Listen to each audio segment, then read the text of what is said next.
Donnie and Dolly. The team is supported by ableauctions.ca. Closing your business? We can help. Wednesday. All of our guests today brought to you by our title sponsor, Able Auctions and ableauctions.ca. Rusty in the whack. Delaney's okay, Tire and Langley inbox. Ryan all fired up today. Mama must have made his ham sandwich wrong this morning. I think you're right. Mom still making lunch? Is it ham? I think it sounds like you just coughed up a ham sandwich. I used the button, though. Okay, we'll get an update on your Who Makes Your Lunch show later. Right now, let's bring in TSN Scouting Director Craig Button. Craig, thanks for doing this. How are you? I'm really good. Rick, Yep. do you have a superhero lunchbox that your mom put your ham sandwich in? What was it back then? Not Gilligan's Island or something. I said superhero. There's no superhero. There was no superhero. Craig, Incredible Hulk. Oh, yeah. He was the guy back in the 80s. Yeah. So do you still have that? Do you still have that lunchbox? No, I don't have it. I threw it away. Everything from the 80s is gone, Craig. Come on. And Craig, Dave Pratt, my old partner, will tell you that Ginger was a superhero. Okay, so let's get that straight. Aidan, you know what? I'm gonna leave that alone. Yes, Donnie. good idea. That was a wide open comment, and I'm just letting it stay there. Everything a superhero to one person. That's good enough for me. Aidan McDonough, what are the Canucks got in Aidan McDonough? A mature goal scorer, and Aidan. I know we talked about this last year. Was there an opportunity for him to come and turn pro last year? Yeah, there was. And could he have done it? Yeah, I think he could have. But he went back to Northeastern, had a really good, solid season, and with that, more seasoning. And, Aidan is a player that was drafted later in the draft and a great example of somebody that just kept getting better. And you think about, that ability to now turn pro, knowing that everything you want to accomplish with respect to college is behind you. Now you can clearly focus in. You don't have to worry about, did I miss out on something or what am I missing out on? And now clear vision. And I think he's ready. I think that he can absolutely challenge for a full-time spot on the Vancouver Canucks lineup next year. And, that more good players, more skill helps your team be better. And I think Aidan has that potential to come in and be, I don't see him as a first-line player, but I certainly see him as somebody that can play in the middle part of your forward group and provide offense. Canucks with 5 straight wins. They beat Dallas 5-2 last night. They were outshot, but bottom line, a 3-goal victory. A lot of success under Rick Tocchet. What are you seeing? And the big question for Canuck fans, do you believe that success is sustainable even looking ahead to next season? A couple of things that I'll say to that. A coach's job is to come in and try to maximize the abilities of the players. Whatever those abilities are, you want those players to be able to play at that level. And then number 2, that goes hand in hand with number 1, is now you want your team to play to the best of its abilities and the best potential it can do. So, are the Vancouver Canucks a perfect team? No. Do they need help on the blue line? Yes, they do. So, what I think is always sustainable is that when a coach comes in and is able to say, here's my plan. So you're selling. Then, the players are going, yeah, that sounds like a good plan. And, we can buy that. Well, now you got to implement it.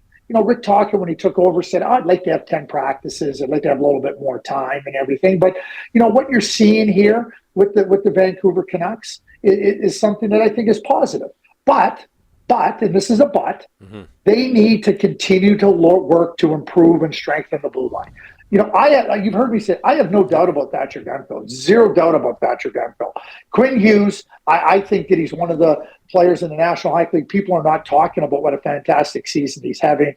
And then we know what Pettersson is doing. Brock Besser quietly having a really strong season, more from the playmaking aspect than from the goal-scoring aspect. And, JT Miller really finding his way. So I think Rick has done a really good job of getting the players to play to their abilities. And certainly that translates into the team playing up to its potential. But, you got to understand what the potential is. And without the blue line becoming stronger, it's still a team that is, short with respect to saying, okay, playoffs should be something that we can accomplish. Craig, what a tough injury in Carolina. Svechnikov out for the year. They can't do like if it would have happened a week or 10 days before the trade deadline, Craig, you can go out now, next man up. I mean, but that's a tough one in Carolina for them.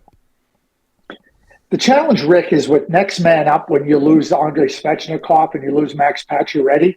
Is you got another player that can play those minutes. You can't get a player that can do those things. Yep. And when teams lose players, from the bottom part of their lineup, you can replace them because they're not asked to do as much. Simply put, you don't replace Max Pacioretty and Andrei Svechnikov. You put players in the lineup, and you try to do your best. The Carolina Hurricanes are a good team.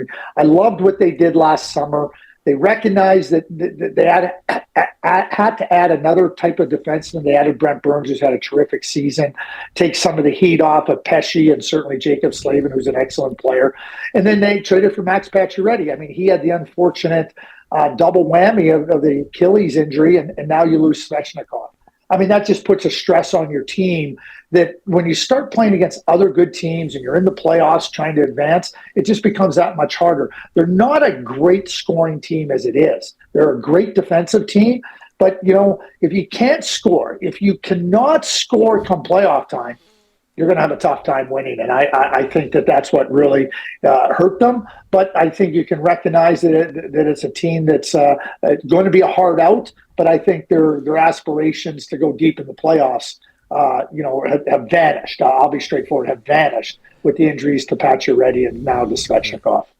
Craig, the NHL GM meetings this week, coaches' challenges, a hot topic. What would you like to see, if any, changes to the coaches' challenges?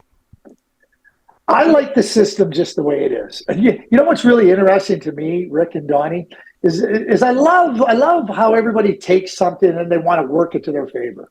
So now the discussion centers around, well, should the league just do all the reviews? No, the league shouldn't do all the reviews. Like, you know what, we're going to have the league do everything now and say, you want to challenge something, you're going to pay a price. You want a coach's challenge, you want to be able to do it? No, I don't want the league deciding if something's off. We already have it in the last minutes of the game and in overtime where there's no challenges. But no, you want to challenge goaltender interference? You get to challenge it. You want to challenge an offside? You get to challenge. You get to challenge a missed stoppage. Remember, the managers cried for missed stoppages being challengeable, right? So what they're trying to do now, they're trying to circumvent the rule of you get a 2-minute penalty if you're wrong. No. It's on the teams. You think there's offside? Challenge it. And if you're wrong, you pay the price. I like the system the way it is. Now, here's my big one, okay? And I saw it again last night in the Vancouver game, and I'm sick of it. I'm absolutely sick of it. Body checking is a part of the game. Yeah. Part of the game. So you deliver a body check now, and now somebody in another team can target you. Noah Juulsen hits Luke Glendening, and now Radek Faksa has to do that? So what I'm calling, you know what I'm calling it? I'm calling it the defend yourself rule. So if you get targeted like Noah Juulsen did last night and he's forced to fight, he doesn't get a penalty. He's just at self-defense. It's the self-defense rule.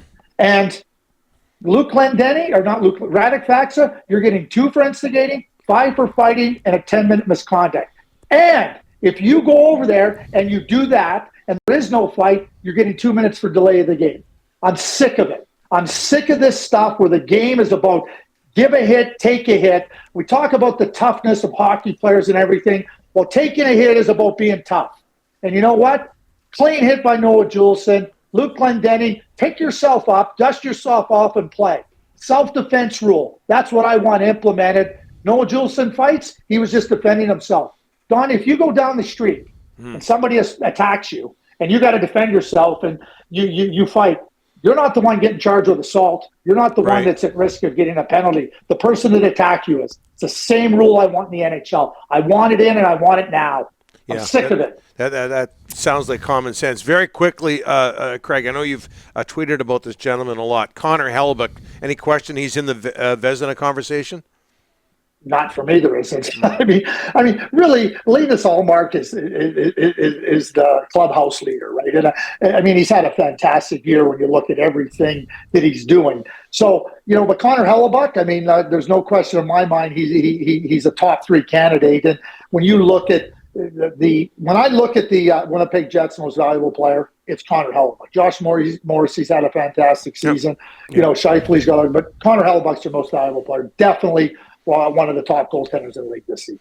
That thing you had, the comment you had, that idea you had about that where the guy who makes the clean hit, the player makes the clean hit, doesn't self-defense rule. I am stealing that from now to the end of time. That's a great thought. Payment on the way. You don't have to pay me. Let's just try to make sure that we can be a positive force for change in that regard, Donnie. That'll be payment enough. Craig, do you remember the $6 million man in the 80s? What was his name? I do. Yeah, that Steve guy Austin. was. Yeah, he was good. He was a good superhero. He was on lunchboxes all over the place. We're past the superhero conversation. Hey, a $6 million man. Great episode, Greg, with Bigfoot. Bigfoot. Do you know what I think? I think the Donnie and Daly show should make lunch boxes with your Yes. picture on the side, and you can be the superhero. Oh, yeah. Kids will be throwing that in the garbage can in about a second. A cape and everything. Thanks for this, Craig. Yeah. Next week. See you guys. Thanks.